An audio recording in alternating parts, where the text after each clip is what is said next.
ജില്ല സെലക്ട് ചെയ്ത് ഏത് രജിസ്റ്റർ ഓഫീസിലാണ് മാരേജ് കഴിക്കാൻ ഉദ്ദേശിക്കുന്നതെങ്കിൽ ആ രജിസ്റ്റർ ഓഫീസും സെലക്ട് ചെയ്യുക.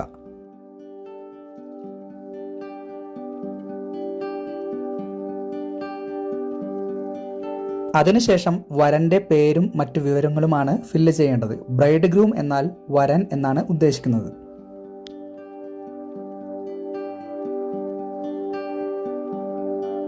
അടുത്തതായി വരൻ്റെ ID കാർഡ് വിവരങ്ങൾ ആണ് നമ്മൾ ഫില്ല് ചെയ്യേണ്ടത്. Original certificates for providing age and address should be produced before the sub registrar at the time of സോളംനൈസേഷൻ.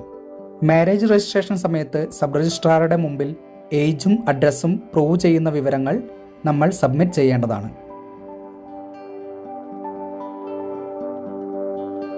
അടുത്തതായി വരൻ്റെ സബ് രജിസ്ട്രാർ ഓഫീസ് സെലക്ട് ചെയ്യണം.